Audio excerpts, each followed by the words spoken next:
Ka mau te titi ki tana pāpara kua hanga ka haere ki te rataha o te moana tangi mai ai taku, take. Hara mai te tō ki o hau mi e, hui e, taiki e. This week on The Hui.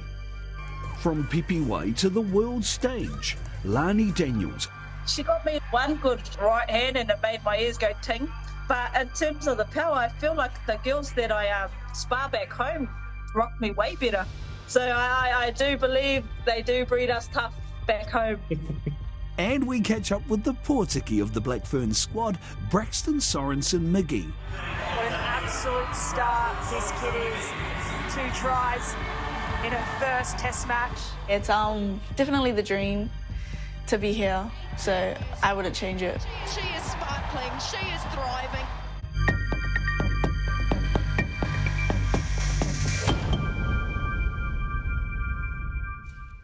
He oha ki ka hora ki runga I ngai iwi e mauai te rongo taketake ngā mate o te wā. Hara mai, haere. Tātou ke te pito ora ti hewa mauri ora, and welcome back to The Hui. PPY boxing champ Lani Daniels lived out her dream over the weekend, competing against the GOAT, Claressa Shields, for the IBF heavyweight title in Detroit.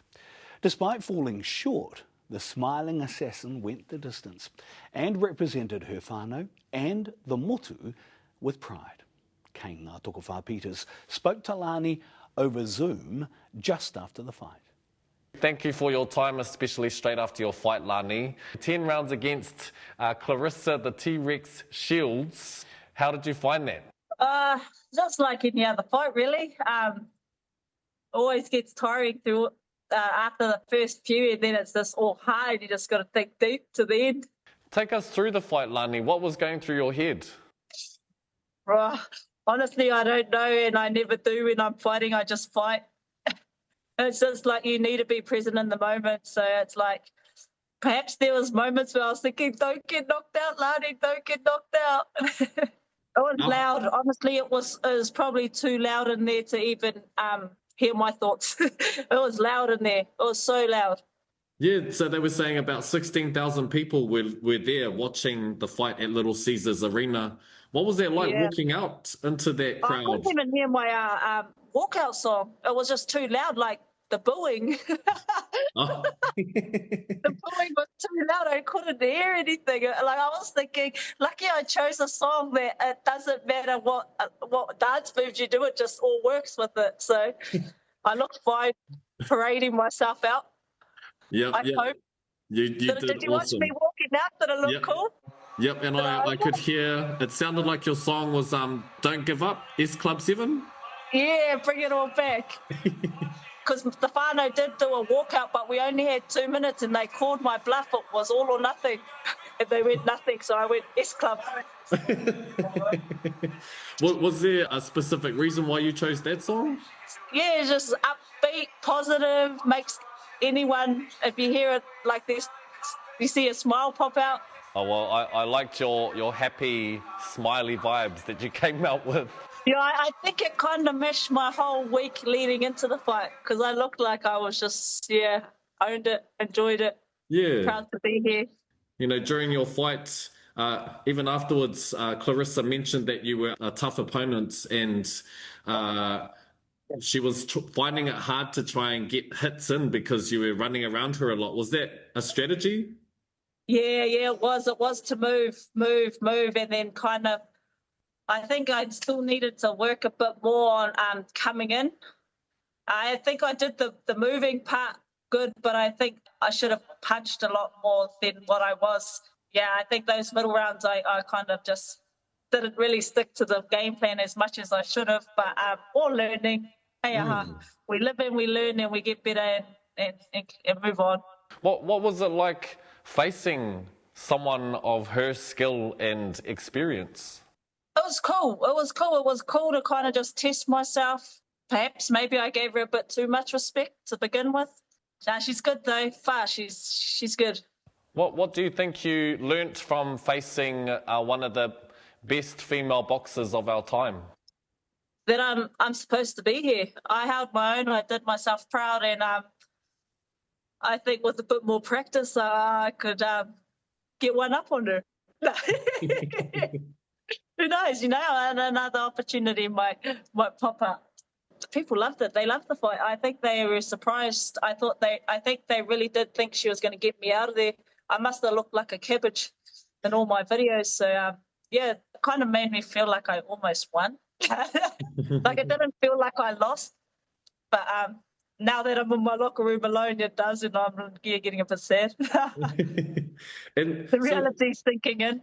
I guess that's a part of the life of a boxer, right? Like you train in isolation, and then there's a moment where you share it with everyone, and then you're back to your isolation of your training. Are you going back to training straight away after this? Yeah, I got a week here with the whānau. We're going over to Utah for the week, spend some time with a couple of missionaries that served at home in Pipiwai, and they're hosting us for the week. So we go over there on Monday. They were here at the fight. It was choice, and then we'll spend the week over in Utah as a whānau with all the whānau that come over, and then a week at home with my whānau back home, see my mum, and then plan is to go back and go back to camp, stay fit, because it seems like I might be on the list to come back at the end of the year from that performance. They love me. They want me back. Awesome. So I think that's a positive of it all. Oh, that's so great to hear, and congratulations on making it that far. Who from your whānau and your team has been able to join you in Detroit? So we've got my dad, my brother, 3 of my sisters, Tiaho, Sunny Henare, my kohanga reo bestie from kohanga reo Te Horo High School. My primary school teacher, Mrs. Orr. I haven't seen her since I was at primary school, and she lives here in the States. So I got to see my primary school teacher. She was like my favourite as teacher when I was at Te Horo School in Pipiwai. She worked at our school for a few years, and she turned up tonight. I saved her some tickets, and she came. So it was so choice to see her, and she had a huge part in my upbringing and my growing up, and instilling that belief in us. She was a really, really good teacher. So John's your coach. What kind of kōrero was coming out of the corner during the fight from John? He was just saying that I was still in it, that I was doing well, good movement, stick to our plan and our strategy. Yeah, he's asking me to throw more punches, but yeah, he was just telling me to move, stick to our plan, and that she was getting frustrated and tired from my movement. And just, yeah, I needed to up the output of my punches. I didn't throw enough. What happens traditionally after a title fight like this? Go home, have a kai. Yeah, on to the next. I'm looking forward to a proper kai when I get home to New Zealand. The kai over here is maruke as. It's been so terrible. Plastic as, artificial rubbish. Honestly, and it's been tough. Like, I've had to gain 3 kgs just to make weight to fight, because it's hot here. So I was sitting around the weight I needed to be back home, but then coming here in the heat, I dropped a bit of the weight, and then the kai here isn't as nutritious. So it was, I had to go about half a gallon of water just before I stepped on the scale, so I wasn't too light. How's your body holding up? You look fine on camera, but what? No, you got a bit of a thing over here. She caught me. That was already there from my sparring mates, but she got me like a good, I think, right hand, and it made my ears go ting. But in terms of the power, I feel like the girls that I spar back home rock me way better. So I do believe they do breed us tough back home. Hey, is there anything that you would like to say to all of the whānau back home that have been supporting you? Yeah, I'm just so grateful and blessed, you know. My whānau back home at Pipiwai, my parents, my corner, John Conway, and Aunt Fryer. They've invested a lot in me, and you know, it's been us 3 for all year. They've put so much time and effort into me, and I feel a little bit bad for them. But, you know, I'm so grateful to have them in my corner, and I wouldn't be the fight I am without them. So I'm just grateful. I'm grateful for my whānau for being here. I'm thankful for everybody who has supported my journey.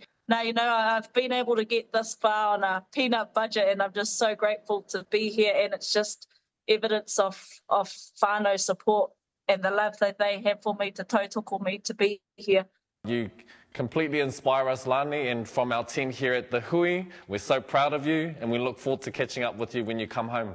Yeah, choice, yeah, hard out. Okay then, well, you fellas take care, and we'll see you when we're home. Yeah, take care. Ka Thank kite. you, Kay. Ka kite. Thank you, Lani. Thanks, team. Thanks, whānau. Kai tūkau no te mara o hene amaru he toa tonu. After the break, the chair of Te Akoranga Māui, Dr. Nina Bevin, joins us live to discuss the new medical school in Waikato and the ongoing fight for Māori health equity. That's after this.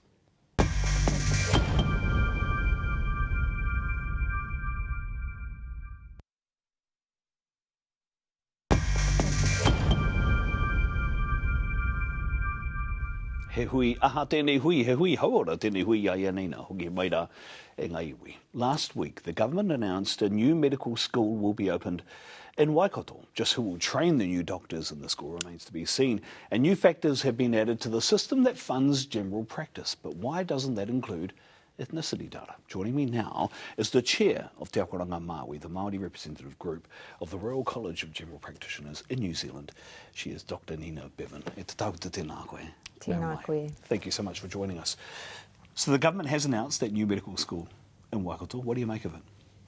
Well, I think around the motu we know that whānau can't get appointments with their GPs.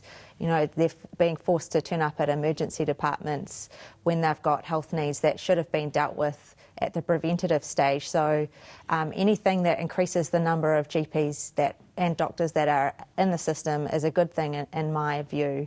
Yep. What do you make, though, of the need for people to train them that came up in the conference in the weekend? Are there people available to be able to do that work, do you think?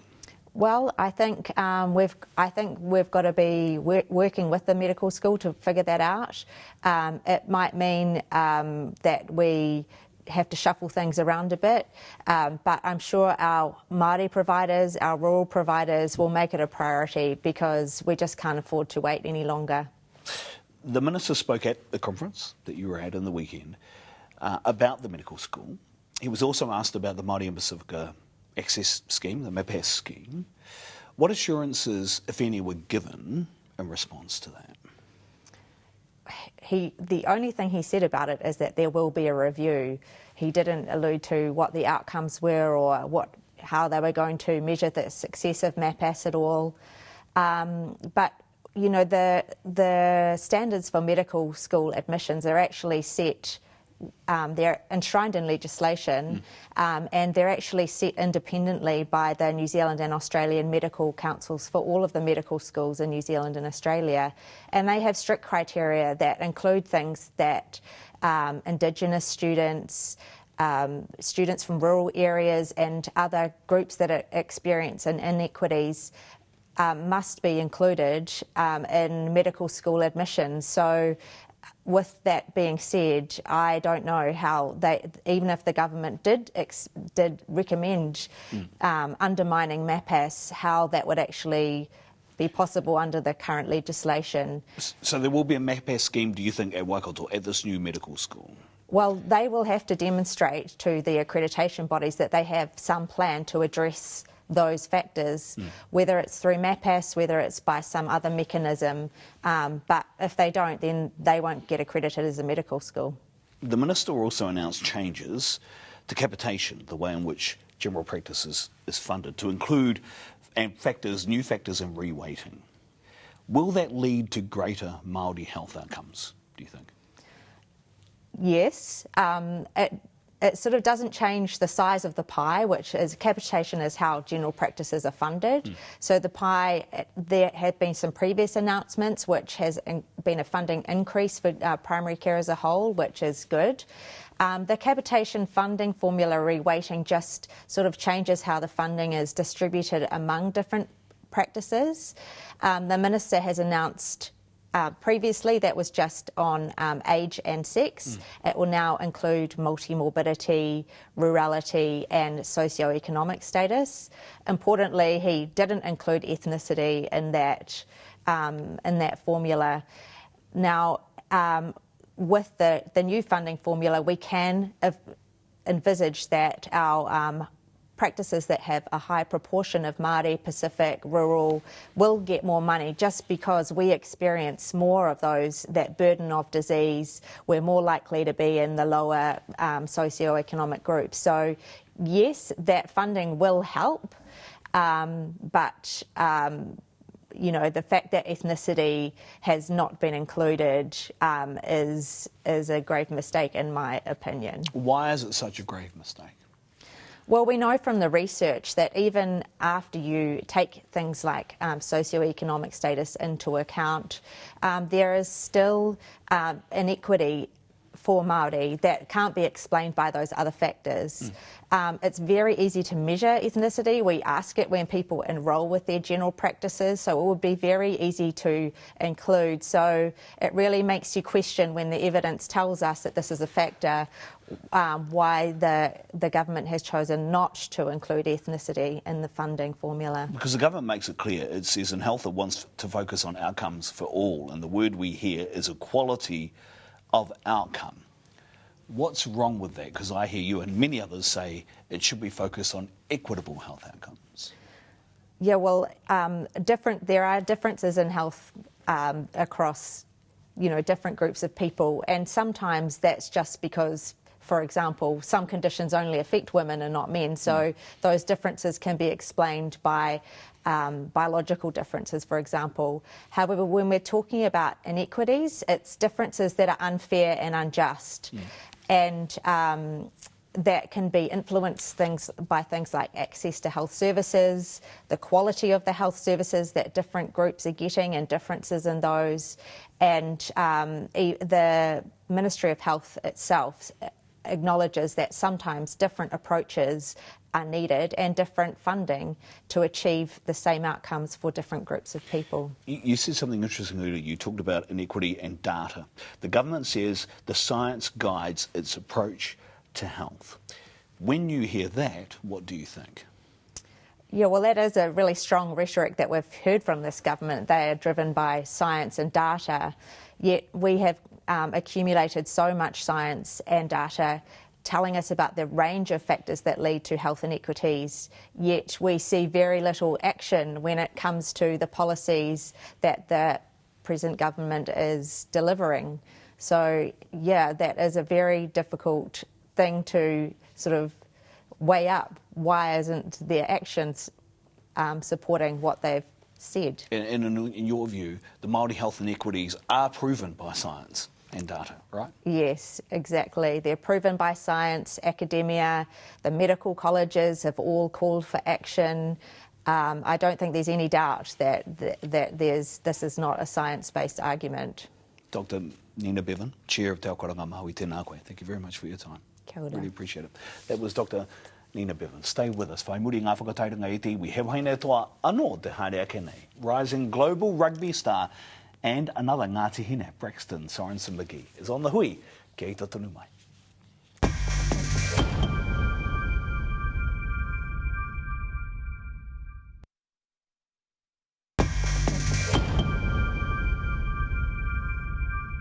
Hoki mai anō ki tata te hui, he hui hākina kene iai anei. She's just been named in the Black Fern's World Cup squad and has become known for her incredible running speed and savvy instincts. Named Blues Rookie of the Year, 18-year-old Braxton Sorensen-McGee only left high school last year and had her pick of sporting contracts to choose from, but it would be women's rugby that would be the winner. Reporter Rarani Pereira caught up with the tautoko sports star earlier this season. Game day, North Harbour Stadium in Auckland, and it's a must-win rugby match for the Black Ferns against the US Eagles. Amongst the local fans, Nicole Sorensen. Her youngest daughter, Braxton, a fullback in the starting 15.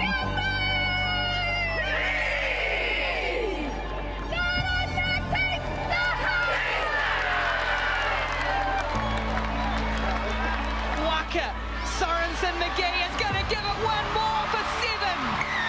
A magnificent baby, and just seeing her out there shine is just amazing.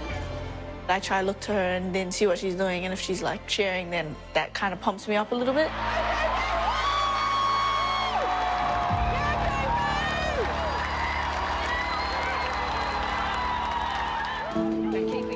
Braxton Sorensen-McGee caught the attention of selectors after an outstanding debut season for the Blues in the Super Rugby Aotearoa competition. Sorensen-McGee, this 18-year-old, won the kid. Braxton Sorensen.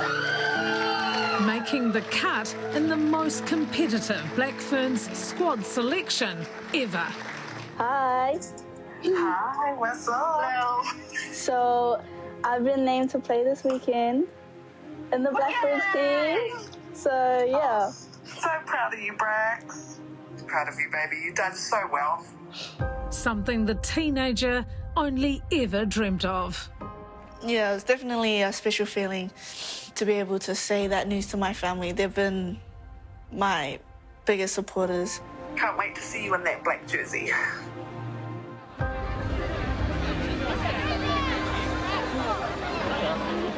I know that if Brax sets her mind to something, she can do it.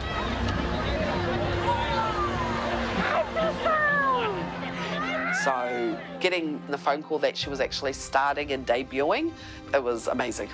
Seeing all her hard work is paying off, it's cool to watch her do that. As a single mum of 4, Nicole's kids have always come first. For me, it was about the kids, and if I had to sacrifice something in order for them to do something, that it wasn't even a second thought. I would find a way to make sure they were able to do what they wanted to do. And much of that centred around footy. Braxton was on the league field from the time she could walk, following in the footsteps of her big brother. Most of the stuff that I am right now, he's taught me, he's got me here, but he doesn't like taking the credit. He says, oh no, you did it by yourself, but I would definitely owe it to him that he got me here. It all began playing for her brother's league team, the Howick Hornets under-7s. Braxton, the only girl to play with the boys through all the age grades. To see her from being that little girl at 2 years old, trying to get into her brother's trainings to where she is now, it's unbelievable. As soon as she finished high school last year, the offers rolled in. A league contract with the Women's Warriors and another with New Zealand Rugby. We looked at the 2 avenues that she was given, and New Zealand Rugby were the ones that actually stepped up for her. And so, with the rugby, she can travel the world. And Brax's main thing is she just wants to play. So whether it be league or rugby, she just wants to be out on that field playing all the time. If she could do it every day, she'd do it every day. My mum was happy that I was going to rugby as well because of the opportunities that it creates for me. Back on the inside, Sorensen. McGee goes in and away. She's made the most of those breaks, voted Rookie of the Year and fan favourite for her champion Blues team. But look at the composure, the class and the footwork. She's had a rapid rise to the Black Ferns jersey, considering she only started playing rugby at the age of 12. Wide ball, that's into Sorensen-McGee, who dives into the corner. Now Braxton's picked as one to watch after scoring 2 tries on her Test debut against Australia in May. Sorensen-McGee goes herself. 2 tries on debut for Braxton Sorensen-McGee. You're the pōtiki of your whānau and the baby of the team as well. Are there any similarities? Does that feel comfortable for you to be? Yeah, everyone looks after me. They take really good care of me, which is really cool to see because you wouldn't expect that in a professional environment. I never had to worry because they all sort of see Brax as their baby. They're very protective of her, they look after her. So it was such a very good family environment. I'm very mindful that she's doing all right and that she's handling the pressure and that sort of stuff. Here goes Sorensen-McGee, speaking of something, she's gone another one way. Braxton coping much better than an anxious Nicole watching on from the stands. I think just seeing your baby on the field, it's kind of a bit nerve-wracking, especially her being the size she is compared to some of the sizes of the other women. Did you ever think she was a bit too young to be in professional women's sport? No, although she's young, I think she's quite mature for her age. I mean, yeah, she's only 18, but a lot of people don't even realise that she's 18. She's super strong. Yeah, she is strong. Slippery, mature for her age. Are there things that you miss out on being a regular teenager?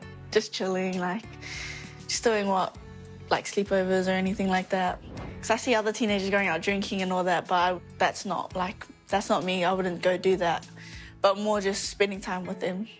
Despite her age, she's proved she's tough. Coming back after a broken collarbone sidelined her for 12 weeks last year. This was one of the hardest things she's had to go through, and probably one of the hardest things I've had to sit there and watch her go through. How did you get through that? Definitely my mum. She helped me a lot. Going to the training, seeing all the girls, seeing how happy they were to see me, helped me stay happy and didn't go back to my shell. Once I could train, obviously, then I started training, started doing contact, and I was really happy to be back. For now, it's rugby, but Braxton's future plans are to play for more than just the Black Ferns. That's always sort of been one of her ultimate dreams, is to be able to wear the 15s, the 7s and the league black jersey and represent her country.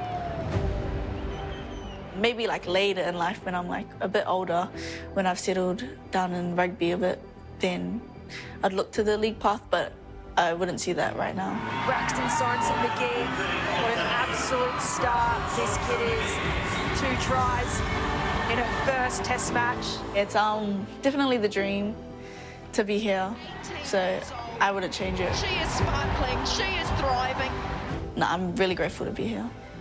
This is for me, but it's also for my family as well. E nā koe, ko tāria ke te kōrero a te hui ki te pātū o te whare ai nei. And thanks to all our guests and to you all for watching. Join us next week for another Hui Māori. Until then, kia mau ki te tūranga o Taputapu Ātea. Haumi e, hui e, taiki e.